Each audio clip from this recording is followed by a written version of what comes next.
Israel పై Iran ఎందుకు దాడులు చేస్తోంది? రెండు దేశాల మధ్య జరుగుతున్న వార్లో బలవుతున్నదెవరు? అమెరికా రష్యా జోక్యంతో వరల్డ్ వార్ తప్పదా? ఈ ఆధిపత్య పోరు ఎందుకు? ఎప్పటి నుంచి ఇది మొదలైంది? ఎప్పుడు ఎండ్ అవుతుంది? లాంటి మరెన్నో విషయాలను ఈ వీడియోలో తెలుసుకుందాం. ఇరాన్ ఇజ్రాయెల్ యుద్ధం ఇండియా ఆర్థిక వ్యవస్థపై ప్రభావం చూపుతుందా? ప్రభావం ఉంటుంది, ప్రభావం ఉండదు, తెలియదు.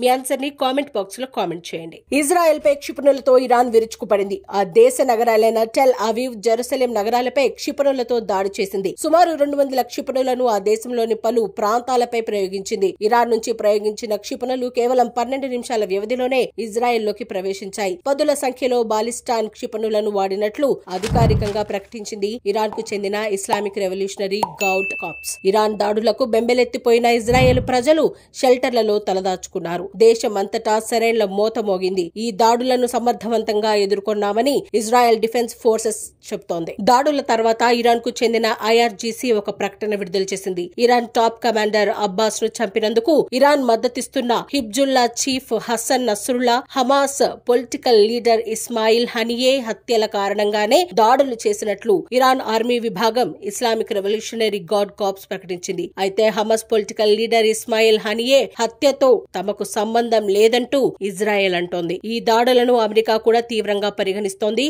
ఇరాన్ ప్రయోగించే క్షిపణులను అడ్డుకోవాలని అమెరికా దళాలకు బైడెన్ ఆదేశాలు జారీ చేశారు. ఇరాన్ మరియు తనకు మద్దతు గ్రూపుల నుంచి అమెరికా సిబ్బంది, మిత్రులను రక్షించుకునేందుకు అమెరికా సంసిద్ధంగా ఉందని స్పష్టం చేశారు. మరోవైపు అమెరికా ప్రత్యక్ష జోక్యాన్ని వ్యతిరేకిస్తున్నామని ఇరాన్ మిలిటరీ స్పష్టం చేసింది. దీంతో ఈ పోరు యుద్ధంగా మారుతుందనే భయాందోళన నెలకొంది. ఇజ్రాయెల్ కు అమెరికాతో పాటు మరికొన్ని దేశాలు కూడా సహకారం అందిస్తున్నాయి. ఇరాన్ దాడులను బ్రిటన్ ప్రధాని ఖండించారు. ఇజ్రాయెల్ కు అండగా ఉంటామన్నారు. తమను తాము రక్షించుకునే హక్కు ఇజ్రాయెల్ కు ఉందని, ఇరాన్ ఈ రకమైన దాడులను నిలిపివేయాలని ఆయన అన్నారు. ఇరాన్ పెద్ద తప్పు చేసిందని, దానికి బదులు తీర్చుకుంటామని ఇజ్రాయెల్ ప్రధాని నెతన్యాహు హెచ్చరించారు. ఇరాన్ లోని నిరంకుశ పాలనను అంతం చేసి అక్కడి ప్రజలకు స్వేచ్ఛ కల్పిస్తామని నెతన్యాహు చెప్పారు. ఇరాన్ కీలు బొమ్మలను ఒక్కొక్కటిగా పెకిలించి వేస్తామని అన్నారు. ఇరాన్ ఇజ్రాయెల్ దేశాల మధ్య ఎన్నో ఏళ్లుగా షాడో వార్ నడుస్తోంది. ఇజ్రాయెల్ ఉనికిని ఇరాన్ సహించదు. ఇజ్రాయెల్ ను అంతం చేయాలని ఇరాన్ భావిస్తోంది. దానికోసం ఇజ్రాయెల్ కు వ్యతిరేకంగా పోరాడే సాయుధ సంస్థలకు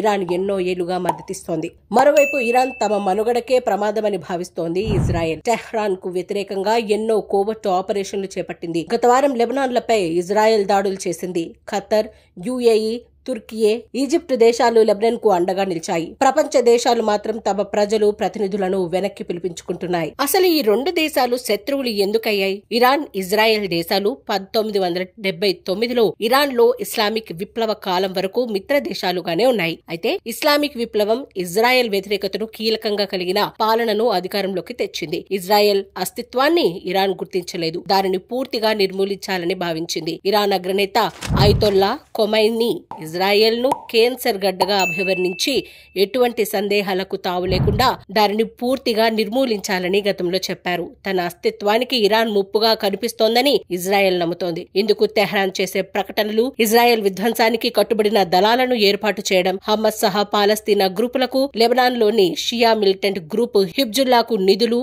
ఆయుధాలు సమకూర్చుతోందని, అణుబాంబు తయారీ పనిలో ఉందని ఇజ్రాయెల్ విశ్వసిస్తోంది. కానీ ఇరాన్ ఈ ఆరోపణను ఖండిస్తోంది. ఇజ్రాయెల్ ను ఎవరు టార్గెట్ చేసినా ఆ దేశం ఊరుకునే ప్రసక్తే లేదు. ప్రపంచంలో తమ శత్రువుడు ఏ మూలన ఉన్నా, ఏ కలుగులో దాక్కున్నా ముట్టుబెట్టడం ఇజ్రాయెల్ నైజం. అలాంటిది ఇప్పుడు ఇరాన్ దాడులను ఇజ్రాయెల్ మన్నిస్తుందని భావించలేం.